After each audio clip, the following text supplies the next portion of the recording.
Hi and a very good morning to everyone. Welcome to the Daily Current Affairs analysis of the Shankar IAS Academy, and today's video is for the date of 18th of June 2025. So these are the topics to be discussed. The first three articles are from prelims perspective and the last two articles are from mains perspective.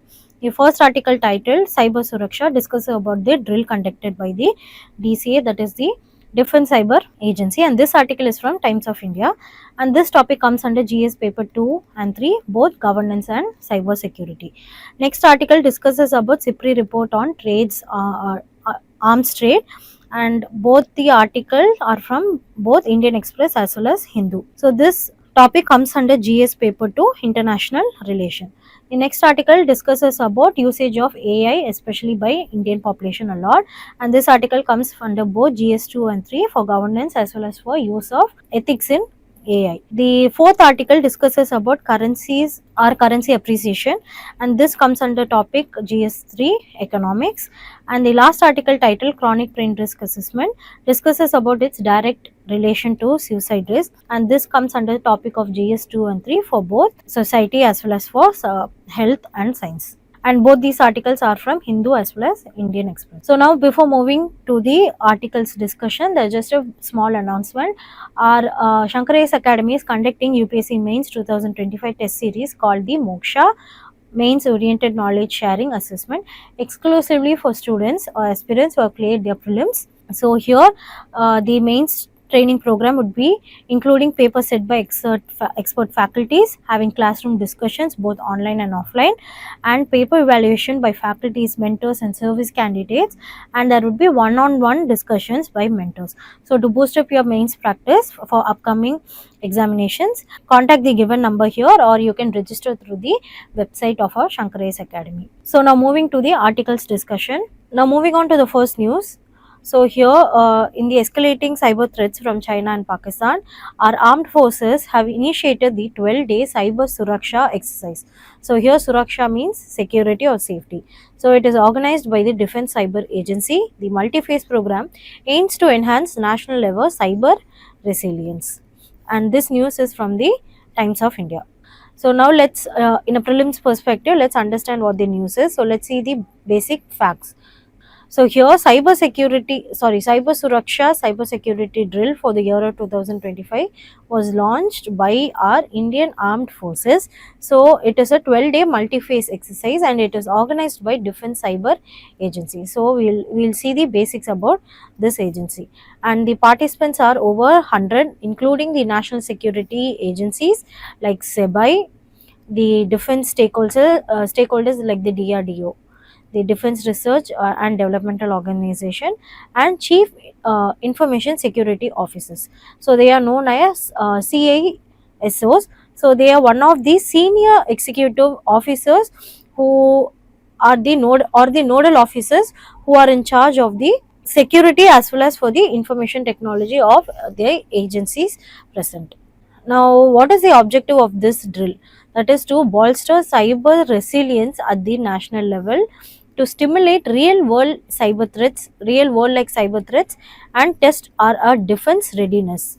And the features are included: the targeted training sessions, evaluations and leadership capsules, gamified, so here like a game like environment, and high phase challenge environment present. And the purpose is to reinforce secure cyber practices and cultivate a security first culture. So their future plans is that the Defense Cyber Agency aims to conduct such drills regularly to maintain cyber readiness. Now moving on, about to know the Defense Cyber Agency. So here the drill would be coming under the Defense Cyber Agency. So what is Defense Cyber Agency? It is an agency or an organization which was established and approved in September 2018 and activated in 2019 to fully functional by 2021 as their one of the tri-services agency for Army, Navy as well as Air Force. So this agency deals with for the services for the tri-agency service, that is the Army, Navy and Air Force. So looking into the headquarters, they are in New Delhi, and they are reporting to the Chief of Defence Staff through the integrated defence staff. So here the Chief of Defence Staff is the senior most staff of the Army officer of the army force, and this defense cyber agency comes under the integrated defense staff. So the integrated defense staff comes under the defense of ministry, whereas the DCA looks into the cyber related aspects. The integrated defense staff looks into the all over aspects, which also includes the cyber security when it comes to our army, navy as well as air force. So here under defense cyber agency, the reporting officer would be the chief of defense staff, and the strength is around 1000 personnel drawn from all three services, and their mandate is to execute defensive as well as offensive cyber operations and secure military networks and critical digital infrastructure. So basically at this era of period, to protect our digital space as well as digital information and data and infrastructure present. So now looking into the functions of the DCA, they look into network surveillance, decryption, cyber forensics, and honeypot deployment. So here honeypot deployment is basically deploying a security mechanisms so that it acts as a mechanism which lures away or diverts away the problem, so that it diverts away from the target. So this is known as honeypot deployment. So the DCA works on honeypot deployment as one of their functions. And next is testing software, hardware for their vulnerabilities. Now looking into the structure, each service maintains its own cyber emergency response team under the DCA. So the origin is based on the recommendations of the Naresh Chandra Task Force of 2012, and it was approved during 2018 Combined Commanders Conference. And the vision to ensure military cyber dominance and integrate cyber warfare into India's national security strategy. So I hope the article is clear. You have gotten an understanding or the basic understanding about the topic. Now let's move to a prelims practice question. The DCA and the recent Cyber Suraksha exercise consider the following statement. So here the DCA is a tri-service agency under the Ministry of Home Affairs. The Cyber Suraksha exercise was conducted to test real-world cyber threat response in a gamified environment. The DCA was formed on the recommendation of the Naresh Chandra Task Force.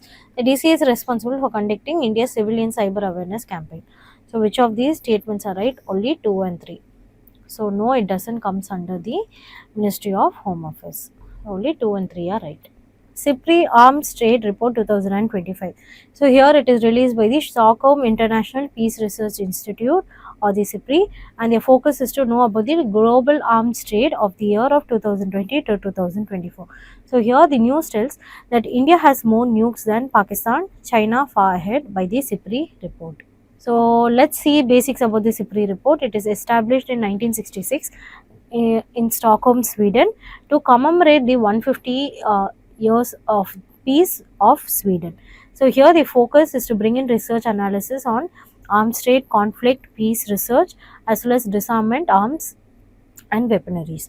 So they maintain global arms transfers database, such as tracking transfers since 1950, measuring volume and not value, and uses 5-year periods for trend analysis. So every 5 years they would be releasing the report. Now looking into the global arms trade trends according to the report, the arms transfers are stable compared to 2010 to 2014 and 2015 to 2019. So here it has brought in 18% higher than 2005 to 2009. The European and American arms trade trends were increasing, but it brings us a offset declines elsewhere. So here, since there has been an increase by European as well as American countries, still there are countries which has low arms trade trends. So this decreases, balances. So there is no global trend currently. So here it offsets the declines elsewhere. So it is balanced now. Now looking into top arms importers of the year of 2020 to 24, first is Ukraine on 100-fold increase, that is almost 8.8% of global imports are arms and trade. So next is India, second largest, imports fell to 9.3%. Next is Pakistan with 61% increase, 81% is from China, and the other countries are Japan and Australia, which are in top 10, and China dropped out of top 10 first time since 1992-1994. Now let's look into countries, different countries placed in the report on India's arm imports. So here it is, India is one of the second largest importer globally and decline in imports by 9.3. So key suppliers are Russia of 36% and France by 28%. So here Russia's share has been declined through ages, that is through 2010 to 14, 15 to 19 and 20 to 24 it has been decreased to 70 to 55 and 36%, and now it stands at 36%. Now looking into India and France deals, defense deals, they provided 36 Rafale fighter jets, 6 Scorpion class submarines and proposed to give 26 Rafale M jets and 3 more submarines. So look into the functions and working of the jets. And the top arms exporters of 2020 to 24 would be USA, one of the largest exporter, who stands at 43%. Next is France, Russia and Italy. So here France is the second largest and it took over Russia, and Russia is at the third place and it brought in a 64% decline compared to the years before. Now it is at 7.8 and Italy is at 4.8, which rose to 6th from 10th. Now, what are the reasons for global trade trends in the arms? First is Europe's rearmament, that is post-Ukraine war, and Ukraine's 8.8% of global imports, and USA's, Germany as well as Poland countries' participation, and received arms from at least 35 countries. So, involvement of other countries are also present. Now, looking into India's defense strategy, here there is upgrading of air as well as naval capabilities and resilience, reducing the dependency on Russia, and also promoting indigenous defense protection.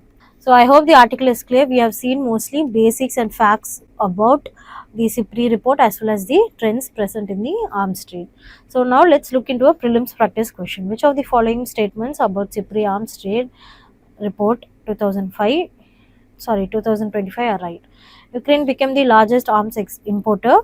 India's defense on Russia imports increased during this period. SIPRI was financial value to measure arms transfer.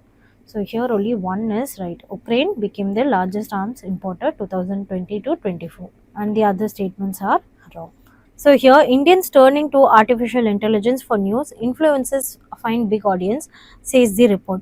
So why it is in the news? Here the Reuters Institute for the Study of Journalism's annual digital news report finds that Indians prefer video content for news and rely on generative AI, that is the artificial intelligence, for summarizing and personalizing news.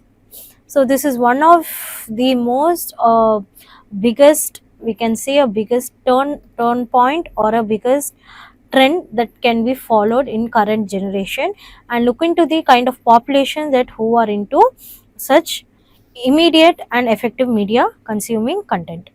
So what are the key findings from Reuters Institute Digital News report of 2025? So here the generative AI refers to algorithms like the GPT models like the chat GPT that can generate human like text, images or audio. So here the rise of generative AI in news. Here Indians are increasingly relying on tools like ChatGPT and Perplexity AI to summarize and simplify the news present. So here India reported that the highest weekly use of chatbots for news globally. Almost 44% of Indians respondents are comfortable using AI for news consumption rather than relying on the news in itself. So this is one of the strong changing patterns of the news consumption for today's era. So here 50% of India's respondent with English and internet access admitted to news avoidance, ranking India as fourth globally. So here they prefer for video news domination such as YouTube, influences and visual formats which replacing traditional formats such as the newspaper. We can take newspapers, newses, magazines, articles as well as radio. So here influences led content are growing. For example, you can take one of the an influential influencer known as the Dhruv Rathi, who's known for giving news through social media. So here now looking into the youth as well as the news platforms being used, almost 41% of the youth, that is 18 to 34 years included, prefer social media and YouTube as primary news sources. So you should know that almost 60 I'm not sure, 78 to 68% are the working community of our country India. So almost the important age or the population group are present in the 68 percentage of this working community of our country India. So you can see how social media is influencing different population of growth. Only 24 percentage of news websites as use news websites as in main sources. So you can see how we can say millennials, or we can say age old people who are part of 35 or above are mostly into preferring traditional formats of news. So looking into the trust and misinformation, the global trust in news remains almost only 40%. In India, WhatsApp is seen as a misinformation threat, unlike in other countries. So here, the mob violence linked to misinformation through large WhatsApp groups is one of the notable concerns. Now, what are the initiatives taken? So here in India, the fact check unit under the Press Information Bureau, now been given statutory backings, is one of the initiative to check for fact as well as for real newses. So spreading of fake newses can be avoided. So here they come under the Ministry of Information and Broadcasting organization. And the information technology, that is intermediary guidelines rules of 2021, look into platform accountability for fake news. Next, the Digital India Act, which is in draft stage, and the proposed data protection legislation aim to regulate AI and data. Next, looking into the generative AI in governance and ethics. So it is used in e-governance, healthcare and legal tech, especially in healthcare. So it raises concerns on bias, privacy, accountability and deepfakes, especially divorcing from human intervention. So here government initiatives like the India AI Mission, Digital India Act and Ministry of Electronics and Information Technologies AI ethics guidelines aim to regulate and promote safe AI use. So this article has the capability to be both prelims as well as mains article. So I hope the article is clear. Now let's look into a prelims practice question. So with reference to fact check unit and press information bureau, consider the following statement. The fact check unit under PIB was established to counter fake news related to Government of India. The PIB is a statutory body under the Ministry of Information and Broadcasting. The amended IT rules of 2021 provide statutory backing to a government notified fact check unit to identify fake or misleading content related to business of the central government. So which of these statements are right?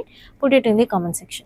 Now moving to the mains article, here the rupee rises 11 paise to 85.93 rupees against the US dollars in the early trade. So this is an interesting news. The Indian rupee have appreciated by 11 paise to 85.93 for the against the US dollars, previously from 86.04. So this occurred despite of weak domestic equity markets such as the stock markets and rising Brent crude, that is the particular price of a oil or crude oil amid the Israel and Iran tensions, and a stronger dollar, and against despite a stronger dollar, that is the dollar index at 98.16. So here it is likely supported by RBI dollar sales and profit booking. So let's have a mains analysis. What is the currency appreciation? So here this means a rise or an increase in the rupee's value against the USD, that is the United States dollars. So here it means fewer rupees needed to buy one USD or the US dollars as a stronger rupee, which is better in power import. So here through the increase of the rupees, you will be able to buy one USD dollars, and which stands as a strong rupee, which is important for better import power. So looking into the positive impacts of this currency appreciation is first having cheaper imports for country India, especially oil and electronics and other materials like foods and fuels. So here if the rupee is being appreciated, our imports can be cheaper in nature, which is against the US dollars. Next, such cheaper imports would bring in lower costs of imported goods, so thus it controls the inflation. So we all know inflation is the rise of price within a period of time. So this cheaper imports and lower cost of the imported goods against the US dollars would bring in a control in the inflation of our country. Next is it lowers the external debt cost. So here the loans that we have gotten or that we have taken are in debt which is US denominated dollars or US dominated currencies. Here such debt cost can be lowered because of the currency appreciation here. So here next it boosts the investors confidence, that is it reflects more a macro stability in the country India. So especially they can be known as the fundamentals, such as how a company has a strong macro stability and a financial stability in a country. So here it brings in an investor's confidence to invest more in Indian markets. So it brings in an improved CAD, that is current account deficient, where it lowers the import bill in rupee terms. So here we all know when there is rise of appreciation or a rise of goods is known as the current account deficit. So here through that currency appreciation we can bring increase of goods and it can lower import bill especially in rupee terms against the USD. So these are the positive impacts when it comes to the rupee appreciation, even it is by 1 USD or 1 US dollars. Now what would be the negative impacts here? So as the imports can increase, here it brings in an export losses, such as our Indian goods can become costlier in nature. So here for example you can take IT, pharma sectors which are mostly relied on the Indian goods market. Here the exports can have a losses as the imports are increasing. Next is lower remittance value. So here the NRI's money can be reduced and there can be lower remittance value as the Indian currency can be lower here.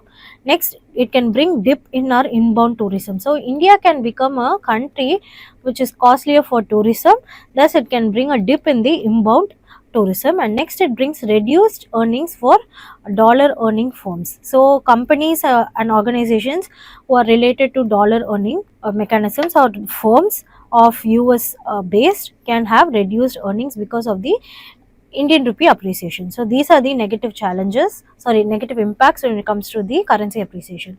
Now looking into the challenges, first is RBI's dilemma or bringing in a balance of act. So here they need to prevent the volatility or prevent the sharp appreciation without draining our reserves. So both the act should be balanced in nature to prevent volatility, that is to prevent a risk without draining our reserves during this appreciation, as it can bring in increase as well as decrease of currency as well as sales and demand need to be regulated by RBI. So they need to have a balance of act. Next is to have short term sentiment swings such as and geopolitical and federal risks such as geopolitical situations like the current Israel Iran conflicts as well as crude oil tensions need to be looked into. Next is stress on export led growth. So here there can be stress when it comes to the export goods, especially indigenous goods, and also our MSME growth. And finally having the risk of trade imbalance. So when the imports are higher and exports are lower, so it can have a trade imbalance and that need to be looked into. So these are the challenges when it comes to such rupee appreciation. Now what would be the way ahead here?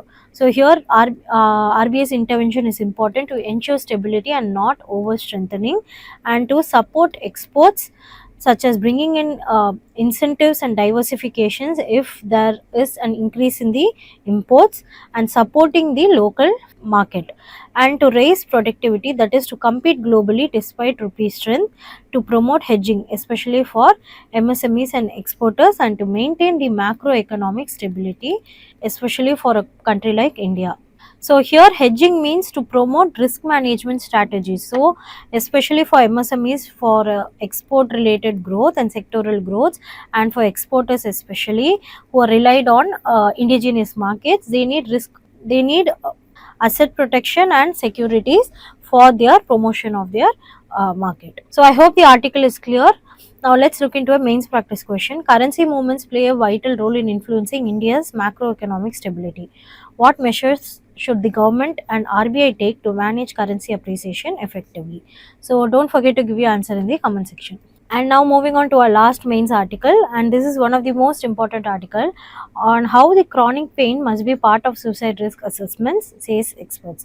So here, linking chronic pain and suicide risk, it recognizes the chronic pain as a critical mental health and public health issue. Now, looking into the context here, the suicide rates in India is to 16.5 percentage per lakh, which is according to the World Health Organization of 2016.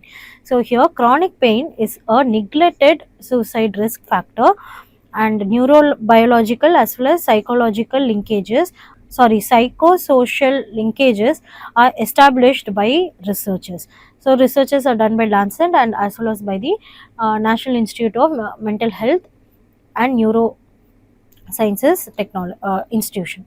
Now, understanding what is chronic pain. So here it is defined as pain which is lasting more than 3 months, and it includes biopsychosocial phenomenon, and it is interlinked with depression, anxiety, sleep disturbances, social withdrawal especially, and loss of dignity.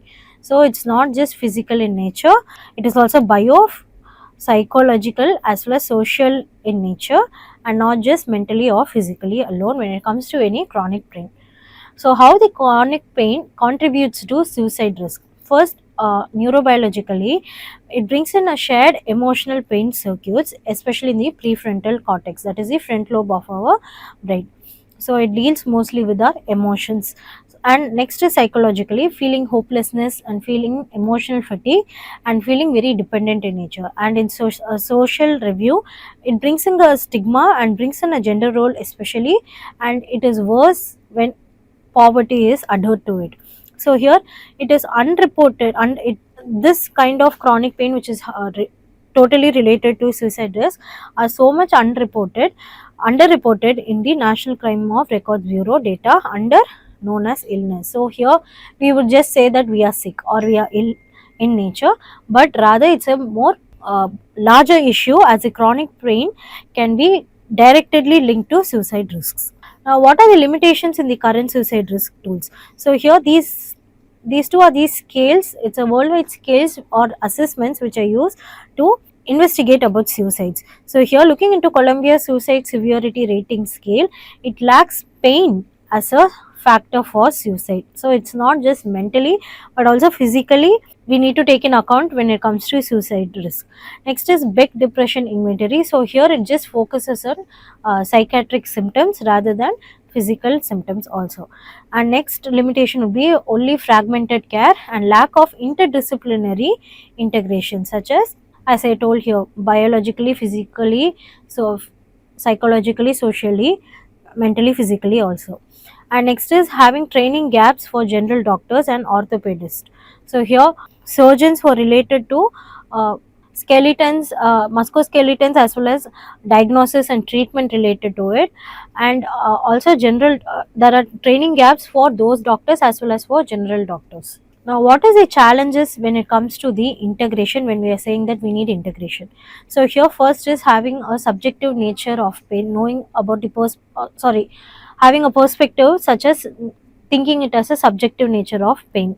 So it is very subjective nature. It brings in large perspectives of different emotions that we go through as a body. So for example, you can take trauma pain.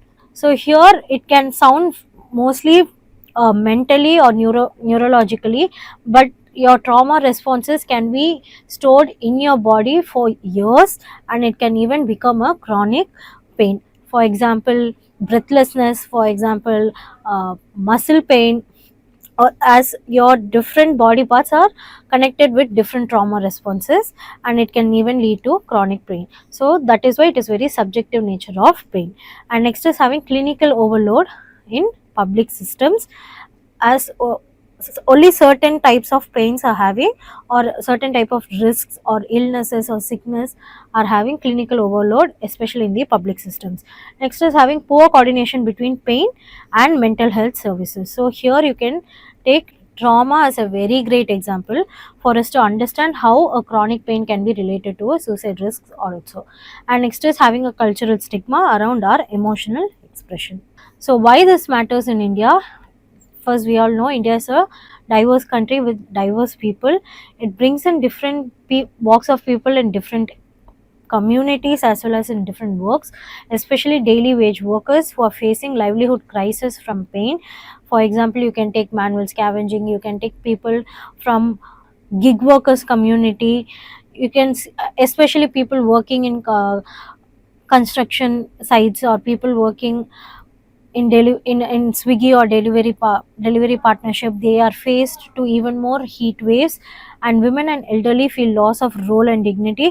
Especially we have seen a lot of articles related to how women working in the kitchen can also be adhered to in comparison with the heat present outside as well as the heat present inside, and rural areas lacking access to palliative care and counseling. So what is the way forward here? First is assessment and integration. To reform suicide risk tools to include chronic pain, India specific protocols for psychosocial screening, co-locate pain and mental health services, establish referral pathways across departments.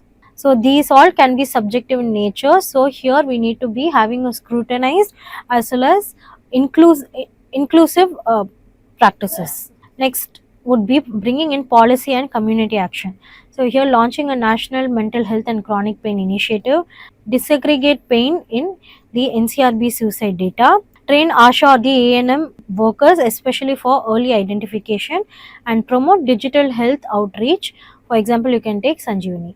So here as a conclusion, we know that chronic pain silently deteriorates our mental health. It brings an exclusion from social assessment, which is a systematic blind spot, and we need urgent need for inclusive, cross-disciplinary and compassionate care with kindness.